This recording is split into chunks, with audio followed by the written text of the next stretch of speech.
दोस्तों, आज के वीडियो में देखने वाले हैं बीएड और डीएड में जो भी एंट्रेंस एग्ज़ाम अभी होने वाले हैं बीएड के और डीएड के, ये कहाँ होने वाले हैं दोस्तों। तो पंडित सुंदरलाल शर्मा ओपन यूनिवर्सिटी में अभी होने वाले हैं PSSOU।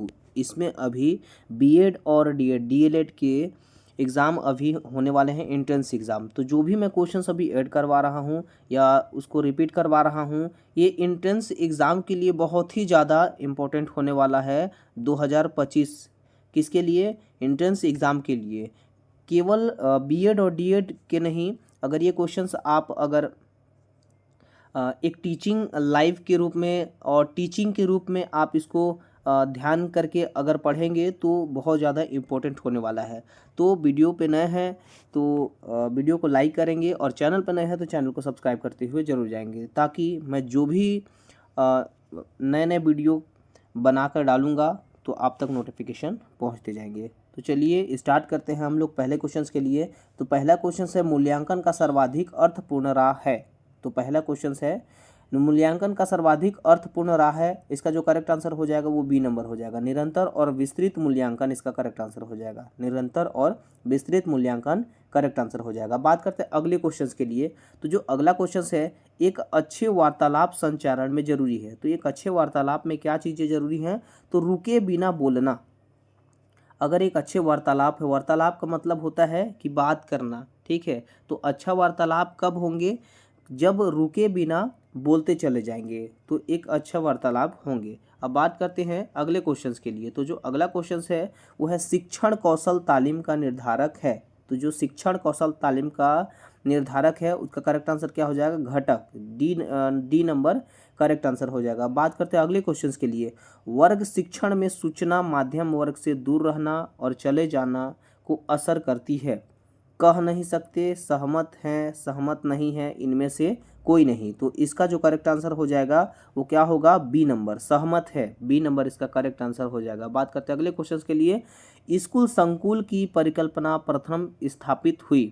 सबसे अच्छे ऑनलाइन कोर्स है मध्य प्रदेश में, उत्तर प्रदेश में, बिहार में या राजस्थान में। इसका जो करेक्ट आंसर हो जाएगा वो डी नंबर हो जाएगा, राजस्थान में। छठवां नंबर, अध्यापक का आचरण जरूरी है। किसके लिए जरूरी है? सूचनात्मक के लिए, प्रशासकीय के लिए, निर्देशात्मक के लिए या आदर्श के लिए।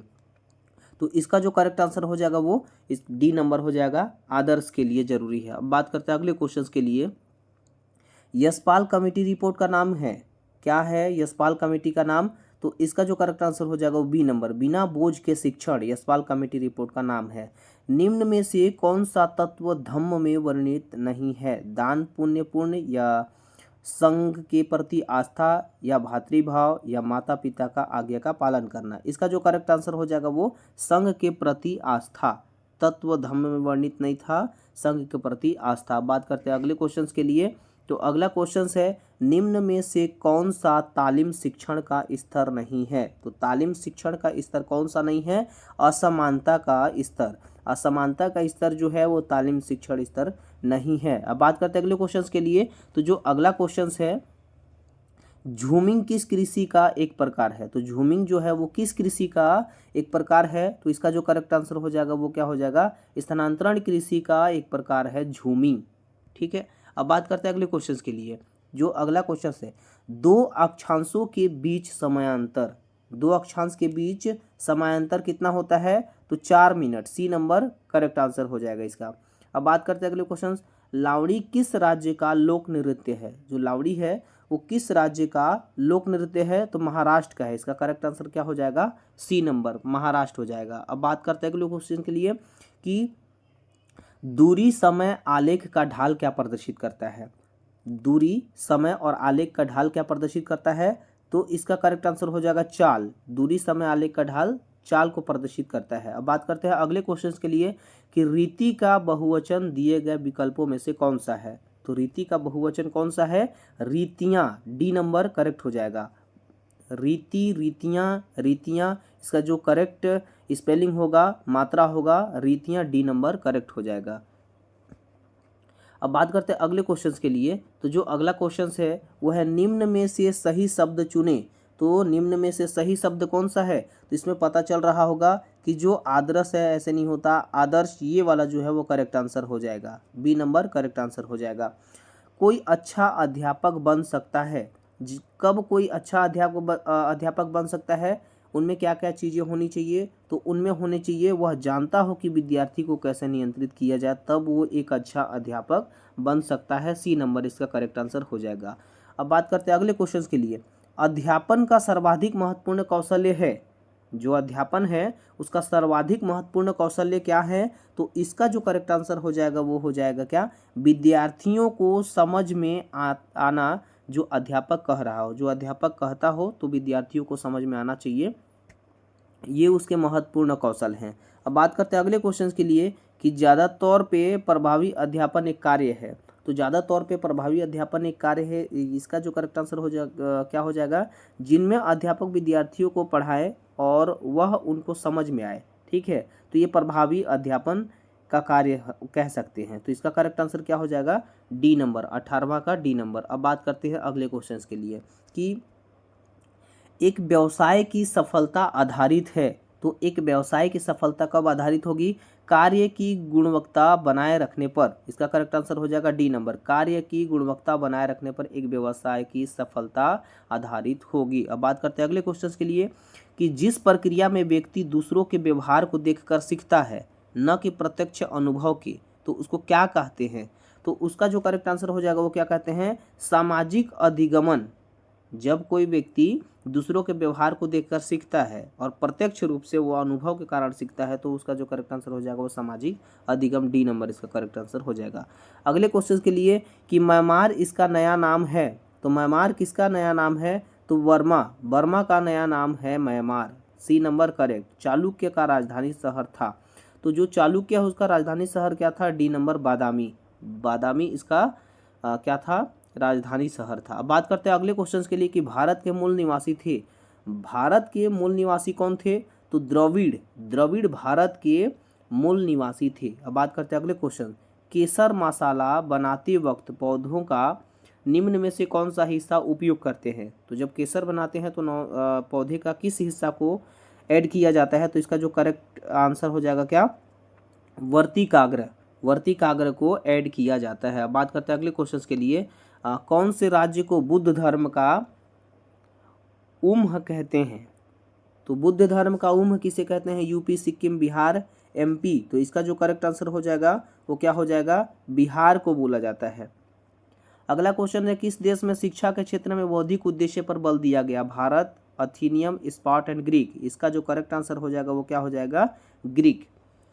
26वां का करेक्ट आंसर ग्रीक हो जाएगा। 27वां, द्रोणाचार्य पुरस्कार किस क्षेत्र में प्रदान किया जाता है, सामाजिक विज्ञान, साहित्य कार्य, पत्रकारिता और खेल के प्रशिक्षण, इसका जो करेक्ट आंसर हो जाएगा क्या हो जाएगा, खेल में प्रशिक्षण होने पर द्रोणाचार्य पुरस्कार दिया जाता है। हिप्पोफोबिया किस जानवर में होने वाली बीमारी है, शेर, लोमड़ी, बाघ, घोड़ा, तो इसका जो करेक्ट आंसर हो जाएगा वो क्या हो जाएगा, घोड़ा, तो हिप्पोफोबिया घोड़ा में होने वाला बीमारी है। अगले क्वेश्चन के लिए चलते हैं कि निम्नलिखित में से किसे लाल ग्रह कहा जाता है, तो लाल ग्रह कहा जाता है मंगल ग्रह को, लाल ग्रह किसे कहा जाता है, मंगल ग्रह को। अब बात करते हैं अगले क्वेश्चन के लिए, निम्नलिखित में से कौन भारत में स्थापित प्रथम राष्ट्रीय पार्क है, तो भारत में स्थापित राष्ट्रीय park Bandipur, Periyar and Velavadar and Corbett, इसका जो करेक्ट आंसर हो जाएगा वो क्या होगा दोस्तों, कार्बेट इसका करेक्ट आंसर हो जाएगा। भारत में स्थापित प्रथम राष्ट्रीय पार्क है कार्बेट। अब बात करते हैं अगले क्वेश्चन के लिए, निम्नलिखित में से किस घटना के बाद अशोक की नीति में परिवर्तन आया, तो किस घटना के बाद अशोक की नीति में परिवर्तन आया, श्रीलंका में अपने दूत भेजने के बाद, तृतीय बौद्ध संगीति के बाद, कलिंग युद्ध के बाद, बुद्ध द्वारा अपमानित होने के बाद, तो इसका करेक्ट आंसर हो जाएगा कलिंग युद्ध के बाद, ठीक है। अब बात करते हैं अगले क्वेश्चन के लिए, निम्नलिखित में से किस पेट्रोलियम रिफाइनरी उत्पादक का क्वथनांक सबसे कम होता है, डीजल, कैरोसिन, लुब्रिकेंटिंग तेल और गैसोलीन, तो इसका जो करेक्ट आंसर हो जाएगा वो क्या हो जाएगा, गैसोलीन, गैसोलीन पेट्रोलियम रिफाइनरी उत्पादक का जो उत्पाद है उसका क्वथनांक हमेशा क्या होता है, कम होता है। अब बात करते हैं अगले क्वेश्चन के लिए, शरीर में डीएनए का कार्य है, तो शरीर में डीएनए का क्या कार्य है, तो शरीर में डीएनए का कार्य है आनुवांशिकता को नियंत्रित करना, इसका करेक्ट आंसर हो जाएगा सी नंबर। गरबा कहाँ का नृत्य है, तो सब लोग जान रहे होंगे कि गरबा कहाँ का नृत्य है, गुजरात का नृत्य है। यहाँ थोड़ा सा गलत हो गया है दोस्तों, यहाँ हो जाएगा गुजरात। गरबा कहाँ का लोक नृत्य है? गुजरात का लोक नृत्य है। तो जितने भी यहाँ पर क्वेश्चंस मैं दिया हूँ वो सारे के सारे क्वेश्चंस बहुत ही ज़्यादा एग्ज़ाम की दृष्टि से इम्पोर्टेंट है। तो एक बार नहीं, दो बार नहीं, कम से कम 3 बार इसको रिपीट करें, ताकि जो एग्ज़ाम में पूछे गए सवाल हैं उसमें कन्फ्यूज़न ना हो। और इतने सिंपल कोई क्वेश्चंस रहते हैं जो कि एग्ज़ाम में जैसे पूछे जाते हैं तो चारों के चारों हमें क्या लगता है? सही लगता है, और बाद में हमें फॉल्ट हो जाता है, ये क्वेश्चन सही नहीं हो पाता है। अब बात करते हैं अगले क्वेश्चन के लिए। निम्नलिखित में से कौन गुजरात की राजधानी है? तो गुजरात की राजधानी कौन देखने को मिलेंगे आपको? तो गुजरात की राजधानी बहुत ज़्यादा सिंपल है, गांधीनगर। अब बात करते हैं सीजी की राजधानी, तो सीजी की राजधानी है न्यू रायपुर, ठीक है। अब इसी के अलावा यहाँ जो कितने हैं 32 यहाँ पर आपको राज्य देखने को मिलेंगे। सबके राजधानी आप याद करके रखिएगा, कुछ भी एग्जाम में पूछा जा सकता है। बात करते हैं अगले क्वेश्चन के लिए। इसका करेक्ट आंसर डी हो जाएगा। फ्रांस की क्रांति ने किसे एक नया अर्थ दिया? तो फ्रांस की क्रांति ने किसे नया अर्थ दिया? तो इसका जो करेक्ट आंसर हो जाएगा वो क्या हो जाएगा? बी नंबर, राष्ट्र को, ठीक है। फ्रांस की क्रांति ने किसे एक नया अर्थ दिया? तो राष्ट्र को। अब बात करते हैं अगले क्वेश्चन के लिए कि अधिकेंद्र शब्द किससे संबंधित है? तो जो अधिकेंद्र शब्द है वो किससे संबंधित है? भूकंप से संबंधित है अधिकेंद्र शब्द, ठीक है। निम्नलिखित में से कौन संसद की सबसे बड़ी समिति है? तो संसद की सबसे बड़ी समिति कौन है? तो यहाँ पर सरकारी उपक्रमों से संबंधित समिति, लोक सेवा समिति, आवेदन से संबंधित समिति और आकलन समिति। इसका जो करेक्ट आंसर हो जाएगा वो कौन सा हो जाएगा? आकलन समिति इसका करेक्ट आंसर हो जाएगा। बात करते हैं अगले क्वेश्चन के लिए। स्वतंत्र भारत में पहला बजट किसने पेश किया था? रवि राय, जीवी मावलंकर और बलिराम भगत और हुकुम सिंह। इसका जो करेक्ट आंसर हो जाएगा वो क्या? जीवी मावलंकर, ठीक है। इसका करेक्ट आंसर बी नंबर हो जाएगा। निम्नलिखित में से कौन नियंत्रित मिसाइल के निर्माण से जुड़ा हुआ है? कौन जुड़ा हुआ है? Hindustan aeronautics limited and Bharat earth movers limited, Bharat dynamics limited, Bharat electronic limited. इसका जो करेक्ट आंसर हो जाएगा वो क्या हो जाएगा? भारत डायनेमिक्स लिमिटेड इसका करेक्ट आंसर हो जाएगा, सी नंबर। बात करते हैं अगले क्वेश्चन के लिए। निम्नलिखित में से कौन गौतम बुद्ध के समकालीन थे? तो गौतम बुद्ध के समकालीन कौन थे? इसका करेक्ट आंसर हो जाएगा बी नंबर। जो गौतम बुद्ध है उसके समकालीन महावीर थे, बी नंबर करेक्ट आंसर हो जाएगा। शास्त्रीय नृत्य कथकली की उत्पत्ति भारत के किस राज्य में हुई थी? जो कथकली इसकी उत्पत्ति हुई थी भारत के किस राज्य से हुई थी? केरला से हुई थी कथकली की, ठीक है, उत्पत्ति, बी नंबर करेक्ट आंसर। अब बात करते हैं अगले क्वेश्चन के लिए। तो जो अगला क्वेश्चन है, माप का पहला चरण क्या है? तो जो माप है उसका पहला चरण क्या देखने को मिलता है? निर्णय लेने की क्या मापना है। इसका करेक्ट आंसर हो जाएगा निर्णय लेना की क्या मापना है, 43वां का बी नंबर करेक्ट आंसर हो जाएगा। अगला क्वेश्चन, निम्नलिखित में से किस उपकरण का इस्तेमाल प्रायः योगात्मक मूल्यांकन में किया जाता है? परीक्षण, अध्यापन, अवलोकन, असाइनमेंट और उपरोक्त सभी। तो जो 44वां है इसका करेक्ट आंसर क्या हो जाएगा? परीक्षण। परीक्षण का उपकरण इस्तेमाल किसमें किया जाता है? योगात्मक मूल्यांकन में किया जाता है। अगला क्वेश्चन 45वां, कुदर चिडर्सन विधि का इस्तेमाल किसका अनुमान लगाने के लिए किया जाता है? विश्वसनीयता, वैधता, वस्तुनिष्ठता और प्रयोज्यता। तो इसका जो करेक्ट आंसर हो जाएगा ए नंबर, विश्वसनीयता इसका करेक्ट आंसर हो जाएगा ए नंबर, ठीक है। अगला क्वेश्चन, निम्नलिखित में से किस राशि का कोई मात्रक नहीं होता है? सापेक्षिक घनत्व, गति घनत्व, त्वरण। इसका जो करेक्ट आंसर हो जाएगा सापेक्षिक घनत्व का कोई भी राशि, कोई भी मात्रक नहीं होता है। अब बात करते हैं अगले क्वेश्चन के लिए।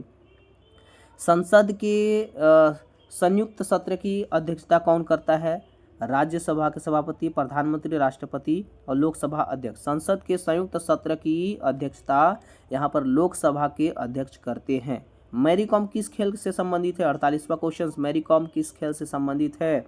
तो इसका करेक्ट आंसर हो जाएगा बॉक्सिंग। जो मैरी कॉम है वो बॉक्सिंग से संबंधित है। अगला क्वेश्चन देखते हैं, ग्रीस की राजधानी कहाँ है? तो 49वां जो क्वेश्चन है, ग्रीस की राजधानी Athens, Budapest, Bogota and Paraguay. तो इसका करेक्ट आंसर हो जाएगा ए नंबर, इसका करेक्ट आंसर हो जाएगा। जो अंतिम क्वेश्चन है, सबसे शक्तिशाली मराठा शासक कौन है? तो ये आपके लिए क्वेश्चन है दोस्तों, तो इसको आप कमेंट बॉक्स में कमेंट करके बताएंगे कि सबसे शक्तिशाली मराठा शासक कौन था? बालाजी विश्वनाथ, छत्रपति शिवजी, उसके साथ ही साथ छत्रपति साहू जी, बालाजी बाजीराव। चारों में से कौन करेक्ट आंसर हो जाएगा कमेंट बॉक्स पे जरूर देंगे। तो वापस फिर से मैं कह रहा हूं दोस्तों, चैनल पे नए हैं तो चैनल को सब्सक्राइब करते हुए ही जाइएगा, क्योंकि बहुत ही इंपॉर्टेंट क्वेश्चंस मैं ऐड करके लाता हूं दोस्तों, बहुत मेहनत लगता है। और मेरे साथ अगर जुड़े रहेंगे तो मैं आशा करता हूं जो भी बीएड, डीएड, डीएलएड, साथ ही साथ जो भी शिक्षक की तैयारी, शिक्षक भर्ती की तैयारी कर रहे होंगे, उनमें सक्सेस मिलेगा आपको। Thank you.